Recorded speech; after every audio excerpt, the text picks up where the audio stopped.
నవ్వించడానికి ఇప్పుడు రాబోతున్నారు rising Raju and team. Please welcome them.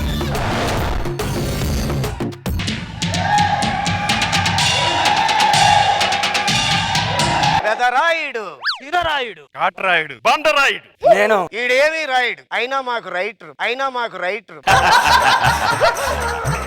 ఎన్నాళ్ళయింది ఇది చూసి.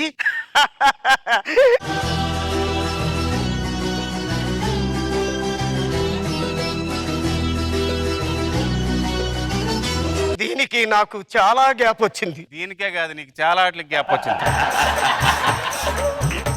మనదే అని మీరు ఊరేగడం కాదు. ఈ స్టూడియోలో ఏం జరుగుతుందో చూడండి. సీసీ కెమెరాలు పని చేయట్లేదు తెలుసా? నిన్న ఫుటేజ్ అంతా చెక్ చేశాను. సీసీ కెమెరాలో అందరూ ఉన్నారు కానీ నేను లేను. ఈ కెమెరాలోనే కాదు, ఆ కెమెరాలో కూడా నేను ఎడిటింగ్ చేస్తున్నారన్నమాట. నువ్వు పైకి భయపడ్డాను అంటున్నావు కానీ నువ్వు చూస్తుంటే చాలా ఆనందంగా ఉన్నాను. ఎంతగా ఆనందంగా ఉన్నానో తెలుసా? రాత్రి డైరెక్షన్ డిపార్ట్మెంట్ నుంచి ఫోన్ వచ్చింది, నన్ను టీమ్ లీడర్ అన్నారు. నువ్వు ఆల్రెడీ టీమ్ లీడర్ రా బొకడా. నువ్వు మర్చిపోయి మళ్ళీ అయ్యాను అనుకుంటున్నావు. ఈ ఊర్లో ఏం జరిగినా మాకన్నా నీకే ఎక్కువ జరగాలి. ఇవాళ మాకేం జరిగినాయో తెలుసా నీకు? ఏం జరిగింది చెప్పండి ఒక్కొక్కరు. ఒకడు నా ముందు చెత్తేసాడు అన్నయ్య. ఏంటి నీ ముందు చెత్తేసాడా? ఎవడాడు? పిలిపించండి అండి. ఈ ఇంట్లో ఏం జరిగినా పెద్దగా గౌరవంగా నాకే జరగాలి. ఆడు ముందు చెత్త ఎత్తే నా ముఖం మీద వెయ్యాలరా చెత్త.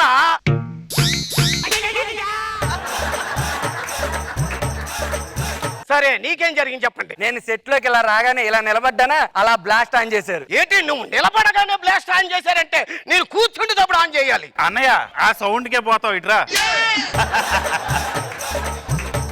సరే నీకేం జరిగిందిరా? ఇవాళ సెట్ లో అడుగు పెట్టంగానే అనసూయ గారు నన్ను చూసి చీ అన్నారు అన్నయ్య. నన్ను తూ అన్నదన్నయ్య. ఒరే నా తమ్ముళ్ళని చీ తూ అన్నారంటే నాకు అంతకంటే గౌరవం జరగాలి కాబట్టి చీ తూ అనాలి. చీ చీ చీ చీ. సమస్యలు మీరు తెస్తారు, పరిష్కారం చేయలేక నేను చెప్తాను. పదండి అందరూ లోపలికి. అసలు పెదరాయిల్లో వచ్చాడు అన్నయ్య విగ్గోమ శివరామరాజు అయిపోయింది. ఏమైపోయిందిరా? వెనక్కి వెళ్ళిపోయిందా?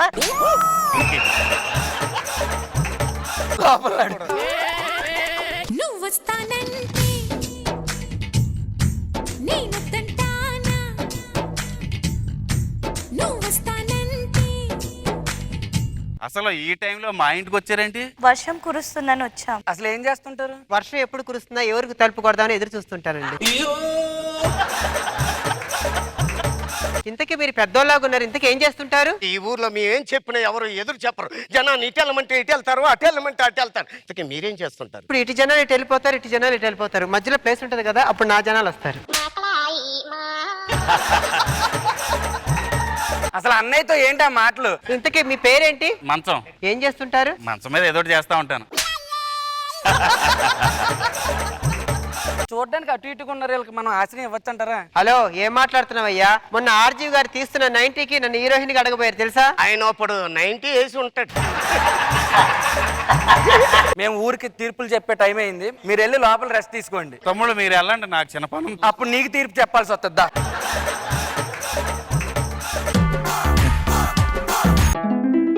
సమస్య ఏంటి? మన ఊర్లో ధాన్యం అంతా అలా ఉండిపోతుందయ్యా, అమ్ముడు అవ్వట్లేదు. తినడానికి మా గణపతి తమ్ముడు ఉన్నాడు కదా. ఊర్లో జనాభా తగ్గిపోతున్నారయ్యా. పెంచడానికి మా దొరబాబు ఉన్నాడు కదా. ఊరంతా చీకటిగా ఉంటుందయ్యా. మా ఓడు తిరుగుతున్నాడేమో, అప్పుడప్పుడు అది చూసుకోండి.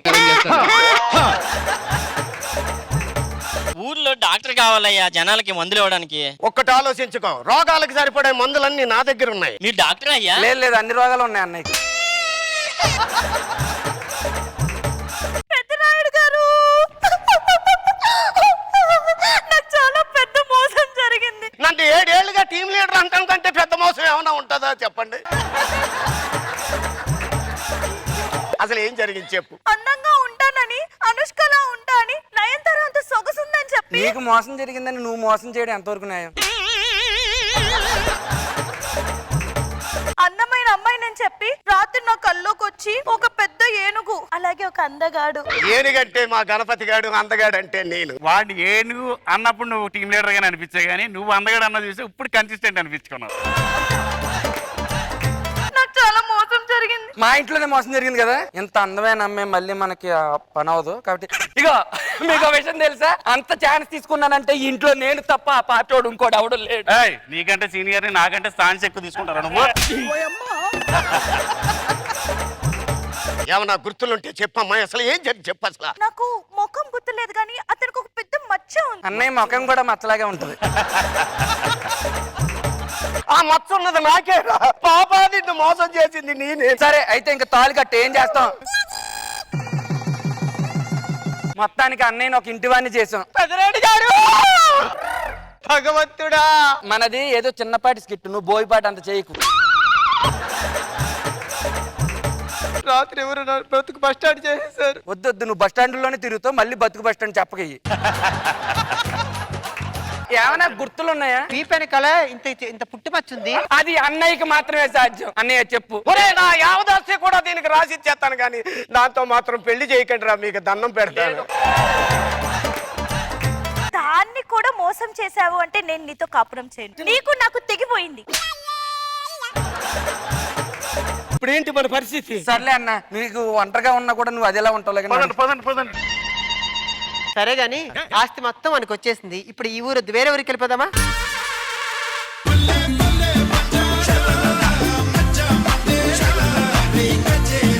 ఆల్రైట్ మనో గారు, ఎలా అనిపించింది? చాలా రోజులకి వీళ్ళ మొహాలు చూసి ఎలా అనిపించింది ఫస్ట్ అది చెప్పండి. ముందు రాజుగారికి అండబట్టారు కొంచెం. బాగుంది, ఫెంటాస్టిక్ గా ఉంది. అసలు చాలా రోజుల తర్వాత మన అందరిని టీం మొత్తాన్ని చూడటం very happy. Thank you sir. So nice, fantastic. Indrajit garu, చాలా హ్యాపీగా ఉంది. నీట్ స్కిట్ అండి. We are looking forward for more fun. All the best.